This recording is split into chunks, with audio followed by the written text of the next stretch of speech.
Ayyaaki summoonni keenya baga nagaan dhuftanii gara bulchiinsa magaalaa Adaamaa jechaati. Magaalli Adaamaa magaalaa giddugala konferansii, giddugala turizimii akkasumas giddugala industiriiti.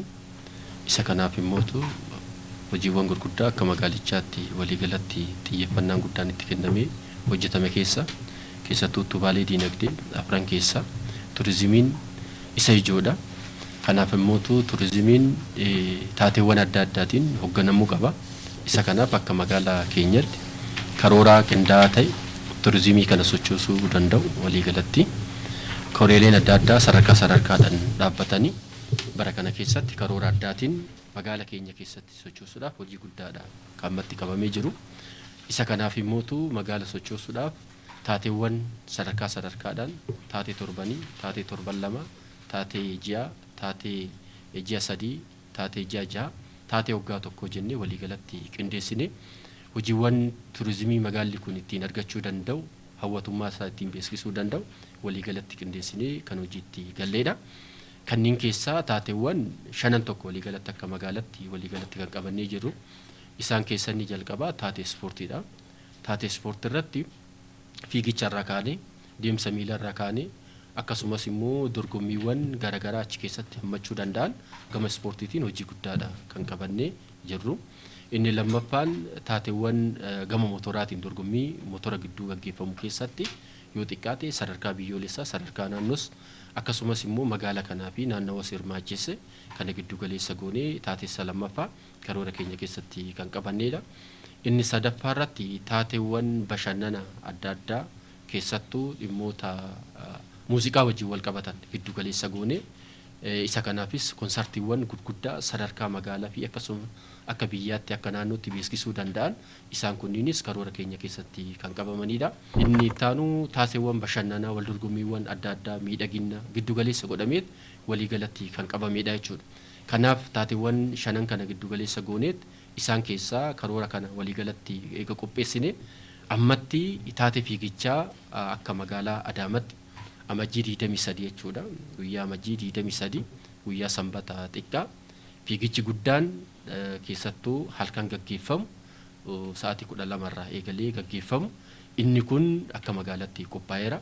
Isa kanaafis immoo hirmaattonni 10,000 ol ta'an kutaalee hawaasa garaagaraa daa'imman hirmaachesse akkasumas immoo dargaggoota hirmaachesse, atileetota hirmaachesse, dubartoota hirmaachesse akkasumas immoo warroota sooshaal miidiyaa adda addaa keessatti hirmaatanis kan hirmaachesse akaakuuwwan jahan tokko waliigalatti kan qopheessine ta'uu isaati. Amajjiin 23 dorgommii ispoortii keessattuu fiigicha halkanii giddu galeessa goonee magaalaa Adaamaatiif guyyaa addaati jechuudha. Guyyaa addaati.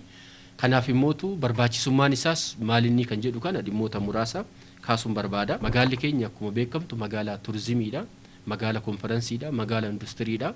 Kana giddu galeessa goonee keessattuu hojiiwwan turizimii keenyaa kan biyya alaa qofa eeguu osoo hin taane hawaasnummaan keenya immoo qabeenya keenya, humna keenya akkamitti itti fayyadamnaa kan jedhu kana isa kana beeksisuudhaaf jechuudha. Inni guddaan giddugala turizimii qabeenya qabnu, potenshaala qabnu kana hawaasa keenyaaf beeksisuudha jechuudha. Fiigichi kun fiigicha guddaadha. Kiiloomeetira 5 kutaalee hawaasa garaagaraa kan keessatti hammateedha. Kanaaf fiigicha kanarraa maaltu eegamaa kan jedhu kun magaalarraa maaltu eegamaa kan jedhu kun dhimmoota muraasa kaasuun barbaada. Inni jalqabaa irratti fiigichi kun kan barbaachisee fi kaayyoon isaa inni guddaan magaala keenya magaala hawwattuu tana beeksisuudha jechuudha. Magaalli Adaamaa magaala koriidariidhaan beekamteedha. Isa kanaaf immoo guyyaa qofa osoo hin taane magaalli Adaamaa halkan maal fakkaatti kan jedhu kana sirriitti beeksisuudha. Inni lammaffaan nageenyummaa magaalaa keenya mirkaneessuudha, itti fufiinsa qabu mirkaneessuudha jechuudha. Magaalli Adaamaa guyyaa qofa osoo hin taane halkan sochii hawaasaa keessatti, diinagdee keessatti nageenyi ishii maal fakkaataa kan jedhu kana nageenya amansiisaa magaalli Adaamaa ambaasaaddara nageenyati. Isa kanaaf immoo sochii halkaniitiin maal fakkaattii kan jedhu kana daangatti isa kanaaf nageenya amansiisaa ta'e itti fufsiisuudhaa fi mirkaneessuudhaaf kan nu barbaachise ta'uu isaati. Inni sadaffaa irratti aadaa hojiiti jechuudha. Aadaa hojii gaafa laallu namni guyyaa qofa suuqiiwwan qaban, hoteelonni qaban sa'aatiidhaan hojii isaanii hojjetanii kan galan qofa osoo hin taane sa'aatii magaala sa'aatii 24 hojiin itti hojjetamu carraawwan hojii keessatti uumamee hojii dhabaanis sochii garagaraatiin hojii isaa hojjechuu danda'u kana uumuudhaaf jechuudha. Kanaaf aadaa hojii irratti gaafa laallu haalli qabatama magaala keenya koriidariiwwan keenya mimmiidhagaa ta'an suuqiiwwan mimmiidhagaa ta'an hawwattuu ta'an ijaaramaniira. Isaan kun immoo aadaa hojii yoo xiqqaate hanga sa'aatii 6 hanga sa'aatii 12 kanaaf diinagdee kana maddisiisuu qaba waan ta'eef kana giddu galeessa goonee kan qopheessine ta'uu isaati. Inni afuraffaa irratti anyway ispoortii gaafa jennu fayyummaa hawaasaatiif murteessaadha jechuudha. Koriidariinis gaafa laallu fayyummaa hawaasaatiin murteessaadha. Isa kana iddoowwan zabraa ta'an laaluu hin dandeenya. Meetira meeqaan kiiloomeetira meeqaan walirraa fagaatanii kan adda bahanidha. Inni kunis kaayyoo guddaa kan qabudha jechuudha. Namni yoo xiqqaate konkolaataa qofaa socho'uu osoo hin taane hojii hojjetee gara manaatti galuu osoo hin taane kiiloomeetira 1 kiiloomeetira 2 guyyaa guyyaadhaan sochii isaa gaggeessee gara manaa akkaataa itti galuu danda'u. Inni kun immoo hawaasa fayya qabeessa ta'e uumuu keessatti gahee guddaa kan qabudha. Fiigicha kiiloomeetira 5 kan qopheessine kana giddu galeessa gooneeti. Namni fayyummaa isaa eeggachuudhaaf inni jalqabaa sochii qaamaa taasisuudha. Inni kun deemsa miilaatiin, inni lammaffaan fiigichaan kallattii garagaraatiin ta'uu qaba waan ta'eef kana giddu galeessa goonee kan qopheessine ta'uu isaati. Inni shanaffaa irratti walitti dhufeenya, walitti hidhamiinsa uumuudha.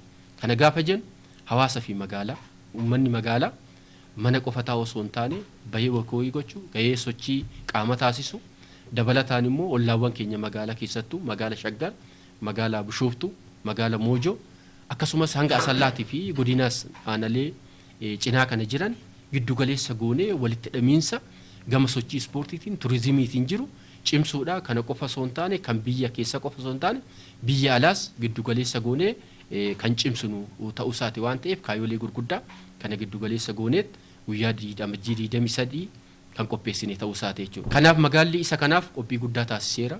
Koreelee adda addaa dhaabeera. Keessattuu koree gurgurtaa tiishartii akkasumas immoo tikeetii kana giddu galeessa goonee tiishartiiwwan 10,000 ol ta'an ammatti carraawwan hojii gama imaata keenyatiifis uumanii asumatti akkaataa itti maxxanfamuu danda'an oomishamuu danda'an giddu galeessa godhamee gatii giddu galeessa ta'een hawaasa keenyaaf jiraattota keenyaaf akkasumas immoo qaama kanarratti hirmaatuuf kan qophaa'e ta'uu isaati. Inni lammaffaan koreeleen uumaman keessa koreen nageenya sadarkaadhaan ijaarameera. Kanaaf koreen nageenyaa dhimma nageenyaa irratti hojii isaanii kan hojjechaa jiran ta'uu isaati. Kanaaf naannoo kanatti yaaddoon nageenyas ta'e yaaddooleen biraan kan nageenya itti mirkaneessinu, kan diinagdee keenya itti mirkaneessinu, kan walitti dhufeenya keenya itti mirkaneessinu, kan fayyummaa hawaasa keenya hawaasa fayya qabeessa ta'e kan itti uumnu waan ta'eef kanaaf hojiin kun guyyaa irraa guyyaa jalqabsiisaa yookiin immoo sosochiin fiigichi halkanii waldorgommii fiigichi halkanii guyyaa itti sosochii itti eegallu waan ta'eef kanaaf xumura guyyoota 3 yookiin immoo 4 sadarkaa xumuraa irra gahan irratti immoo kutaalee yookiin immoo qaamolee olaanaa ta'anis achirratti affeerree akkamitti fiigichi kun eessarraa eessatti gaggeeffama maaltu barbaachisaa kan jedhu kan immoo ibsa guddaa kan itti kennamu guyyaa san waan ta'eef guyyaan irraa guyyaa jalqabbii sosochii fiigichi kun itti eegaluudha. Kabajamoon ittaanaan Komishinar Turizimiis as jira waan ta'eef dhimmoota afaan immoo isaan kan itti dabalan ta'uu isaati ulfaadha. Galatuma maqaan kee Naggaa Wadaajoo jedhama. Komishinara ittaanaa Komishinii Turizimii Oromiyaati.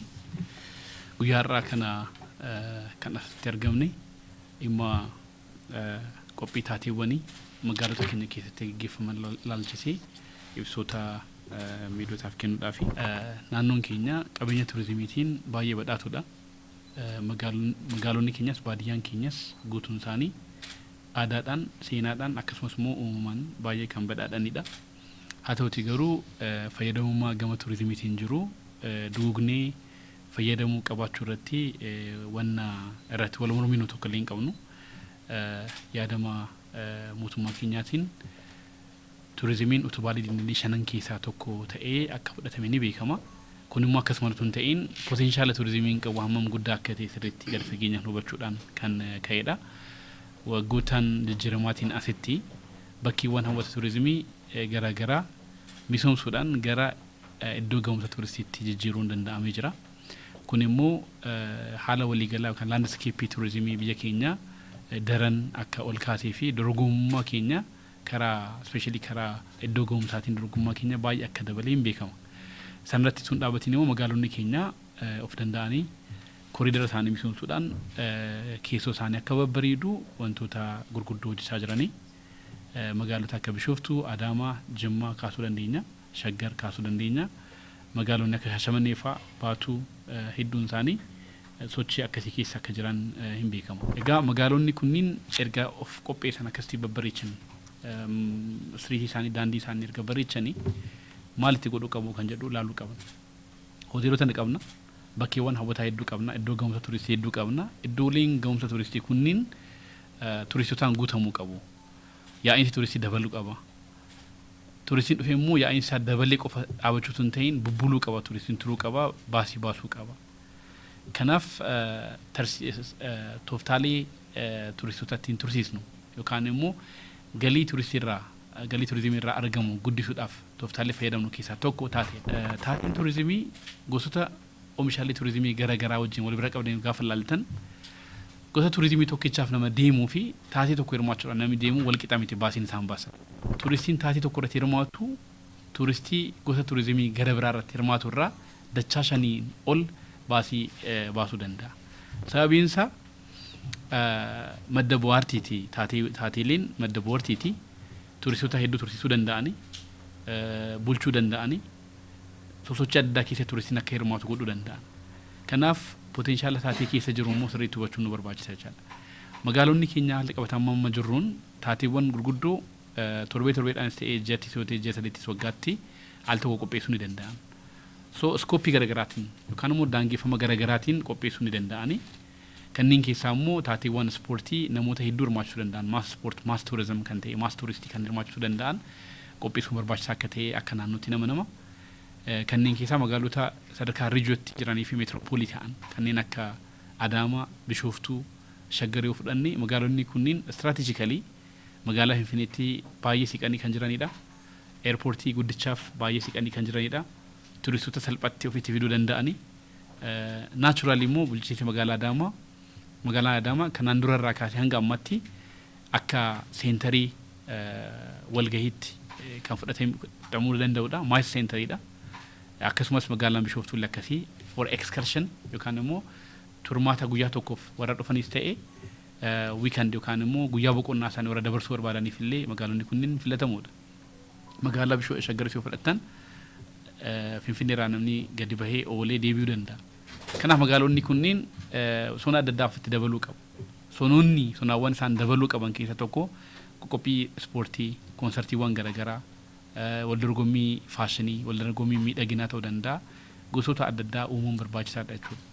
Biyyoota biroo keessatti magaalonni gurguddoon waan akkasii barsiisanii jiran waan ta'eef turistoonni gara magaalota sanatti deeman yookaan biyyoota sanatti deeman taatee yoo xiqqaate taatee tokko lama irratti hirmaatanitti kan isaan deebi'an malee akkasumaan deemanii hin deebi'an. Kanaaf turistii sanaaf miimoorii tokko kan yaadannoo tokko sammuu isaa keessa keenyee deebisuu dandeenya. Ammaaf garuu amma kanaan dura taatee qopheessee hin beeku jechuun miti magaalaan Adaamaa.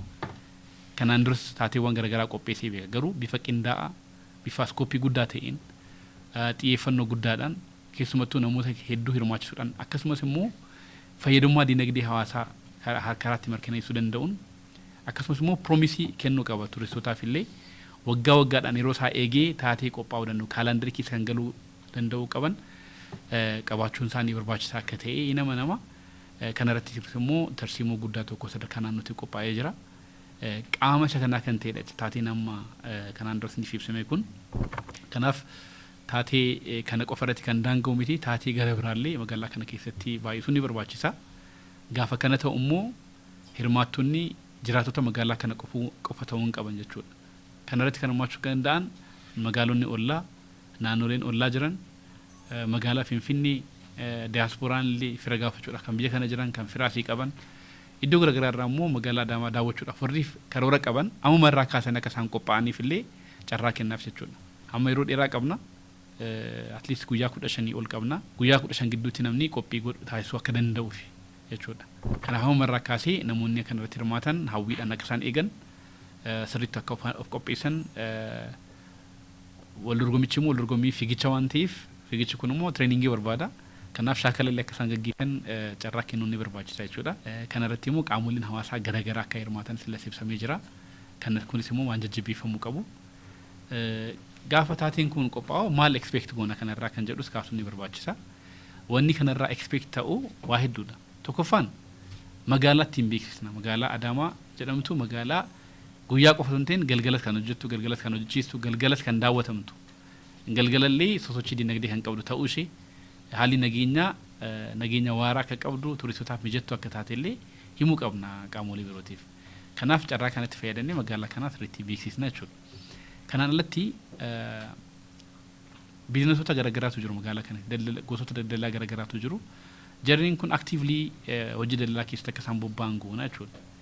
Kanaan alatti immoo dhimma haaromsa aadaas illee hin qabna. Amma aadaa keenya beeksisuudhaaf bakka namoonni baay'een irratti hirmaatan irratti waa'ee aadaa keenya illee calaqqee eenyummaa keenya, calaqqee qaroomina keenya erga ta'ee ka'umsa keenya, ga'umsa keenya illee carraa kanatti fayyadamnee kan itti beeksisnu ta'a.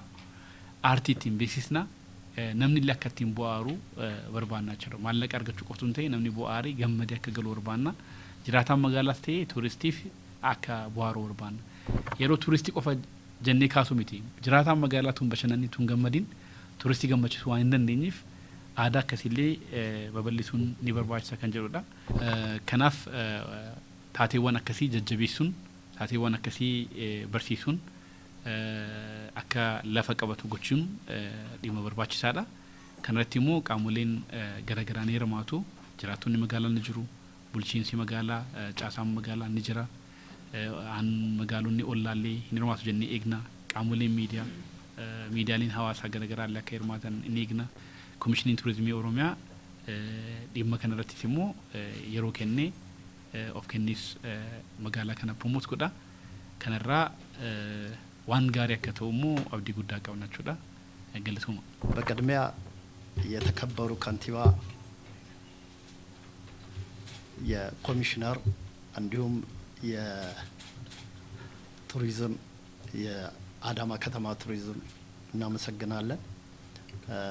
እንግዶቻችንም ጋዜጠኞችም እጅግ በጣም አብዝተን እናመሰግናለን። ላንድ አፍሪክ ከተቋቋመ 3 አመት ሆኖታል። በተለያዩ ሀገሮች ላይ እየተንቀሳቀሰ ያለ አዲስ ኢቨንት ነው። እነዚህ የምታዩቸው በ5 ጓደኛሞች የተመሰረተ ድርጅት ነው። ላስት ይር ላይ 2017 ላይ ግንቦት ወር አዲስ አበባ ላይ ተካሂዷል። ከዛም አሰላ ላይ አካሂደናል። በኢስት አፍሪካ የመጀመሪያው በኢትዮጵያ ላይም የመጀመሪያው ነው። ለሶስተኛ ጊዜ አዳማ ከተማ ላይ ለማካሄድ እንሆ መተናል። ይህ ድርጅት በኢትዮጵያ የመጀመሪያው እስከመሆኑ መጠን የተለያዩ አገራችን በኮሪደር ልማት ላይ ከፍተኛ ምዝገባ ያስመዘገበች ያለችና እንዲሁም በከተሞች ቱሪዝም ላይ ትልቅ ስራ እየተሰራ ያለ ነው። አዲስ አበባ ላይ ያለ የኮሪደር ልማቶች በአጠቃላይ በተለያዩ ክልል ከተሞች ላይ እጅግ በጣም ውብ በሆነ ልክ እንደ ፊንፊኔ አንድ አይነት የሆኑ ስራዎች እየተሰሩ ነው። ይህንን ምክንያት በማድረግ እንግዲህ ላንድ አፍሪክ የተቋቋመበት ትልቁ አላማ የተለያዩ ስፖርተኞችን ማፍራት እና ከተሞችን ወደ ቱሪዝም ከፍታ ላይ ለመስቀል ነው የመጣውና እነሆ አዳማ ላይ አሁንም ተገኝተናል።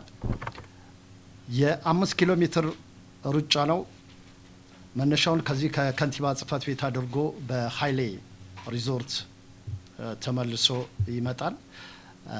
ከ10,000 እስከ 20,000 ማክሲመም ሯጮች ይኖራሉ ተብሎ ይገመታል። ኤሊት አትሌቶችም አሉ። የተለያዩ እንግዶች፣ የተለያዩ አርቲስቶች፣ የተለያዩ ተጽዕኖ ፈጣሪዎችም ይገኛሉ። እንዲሁም የሶሻል ሚዲያ ቲክታከሮች፣ ጋዜጠኞች ይገኛሉ ብለን እናምናለን። የከተማ ከንቲባ ጽፈት ቤትን እጅግ በጣም አብዝተን እናመሰግናለን። ምክንያቱም ቢሮአቸውን ከፍታ አድርገው እኛ እንድንመጣ አጋጣሚ ሆኖ እኛ የአብዛኞቻችን ወደዚህ የ75 ኪሎ ሜትር ላይ ሰላ ልጆች ነንና አዳማ የተማርንባት ሀገር ነች። እንደዚህ ውብ ሆና በማየቷ እጅግ በጣም ደስተኞች በመሆን ሌሎች ሀገሮች ላይ ሲጠሩን አዳማ ላይ ይህን ስራ ለመስራት መጥተናል። አሁን የጅማ ላይ፣ ድሬዳዋ ላይ፣ ሌሎች ሀገሮች ላይም እንደዚሁ እንሰራለን። አዳማ እንግዲህ እንደምትታወቀው በምስራቅ አፍሪካ በስምጥ ሸለቆ ስር የምትገኝ ወርቃማ ውብ እንቁ የሆነች ከተማ ነች። እችን ከተማ እንግዲህ ከፍ ለማድረግ የሁላችንም ርብርብ ያስፈልጋል። ካለችበት ውበት ላይ እጅግ በጣም ከሌሎች ክልል ከተሞች